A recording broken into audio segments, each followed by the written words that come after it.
कमज़ोर दिल वाले इस वीडियो से दूर रहें। कहते हैं आत्मा को बुलाने का खेल खेलना आसान है, पर खेल को ख़त्म करना वो सिर्फ किस्मत वालों के बस की बात है। 4 दोस्तों ने ये बात बहुत देर से समझी। कहानी शुरू होती है शहर से दूर, पहाड़ियों के बीच पुराना बसा गांव रामपुर अपनी खामोश रातों और डरावनी कहानियों के लिए जाना जाता था। सदियों की एक काली रात, रौनक, सीमा, विकास और अंश 4 दोस्त मिलकर उसी गांव से दूर पुराने स्कूल में आत्मा बुलाने का खेल खेलने का फैसला लिया। सीमा ने हंसते हुए कहा, चलो देखते हैं सच में कोई आत्मा होती भी है या नहीं। उन्हें क्या पता था कि कुछ खेल सिर्फ खेल नहीं होते। अगली सुबह चारों दोस्त स्कूल आए और प्लान बनाया कि आज रात 12 बजे वो गांव से दूर पुराने स्कूल में मिलेंगे।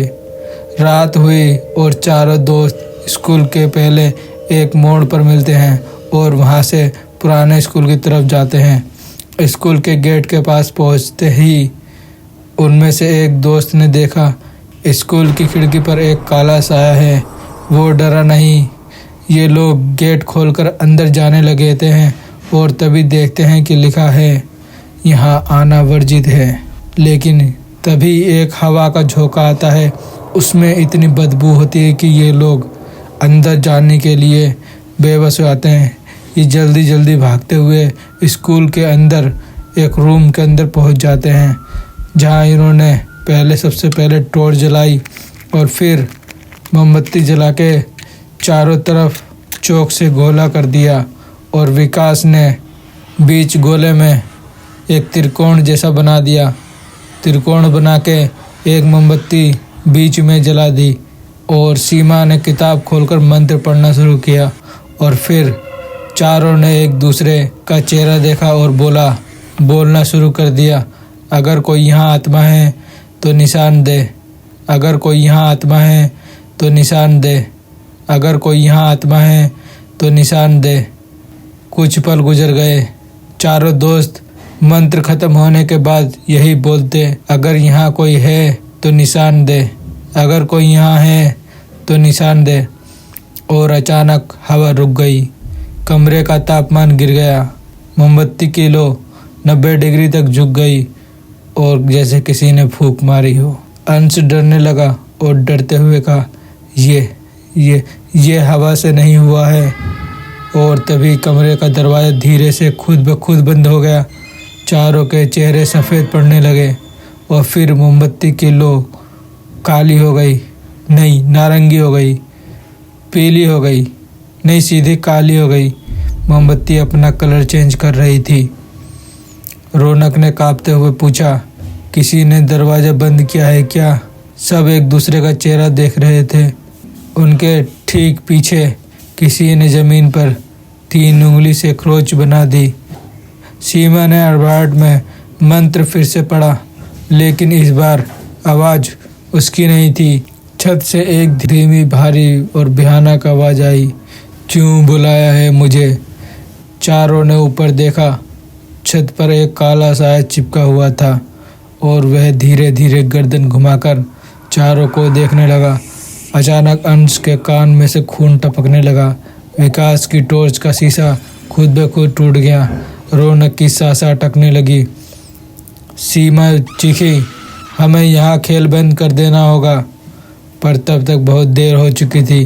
वो साया धीरे धीरे छत से नीचे उतर का जैसे कोई उल्टा जानवर चल रहा हो। ये सब देखकर सभी की चीख बाहर निकल गई और चारों चिल्लाने लगे।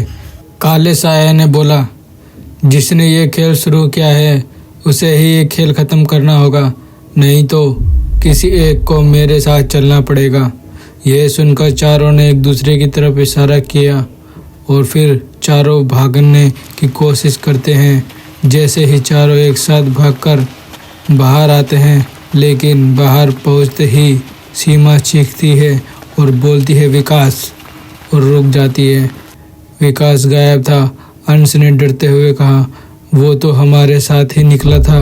अंधेरे स्कूल के गलियारे में बस उसकी आवाज़ गूंजी, मुझे जाने दो, प्लीज़ मुझे जाने दो, प्लीज़। और आवाज़ के साथ घसीटने की एक लंबी दर्द भरी आवाज़। ये 3 दोस्त अपने अपने घर की तरफ भागते हैं और घर पहुंचकर अपने दोस्त विकास के बारे में बताते हैं। यह बात गांव वालों को भी पता चल जाती है। गांव वालों में से एक बुजुर्ग आदमी बोलता है, अभी जाना खतरे से खाली नहीं है, सुबह होने दो। सूरज की रोशनी में आत्माओं की ताकत खत्म हो जाती है। अगली सुबह गांव वाले और तीनों दोस्त उस स्कूल में जाते हैं। इस स्कूल का ताला तोड़ा जाता है और गांव के क्लासरूम में जाकर देखते हैं तो वहां सिर्फ विकास का मोबाइल मिलता है और दीवार पर ऊपर खून से एक वाक्य लिखा था, खेल अभी खत्म नहीं हुआ है। विकास का मोबाइल ऑन करा जाता है और जैसे ही फोन ऑन होता है उसमें एक वीडियो चलने लग जाती है। विकास फर्श पर पड़ा है, डर के मारे कांप रहा है। उसके पीछे काली परछाई खड़ी थी। वीडियो के आखिरी सेकंड में उस परछाई ने कैमरे की तरफ देखा और बोली, अब अगला कौन है? और फिर स्क्रीन काली हो गई। आपको ये कहानी कैसी लगी हमें कमेंट में बताएं और इस कहानी का सेकंड पार्ट हम नेक्स्ट वीडियो में लेकर आएंगे। तब तक के लिए धन्यवाद।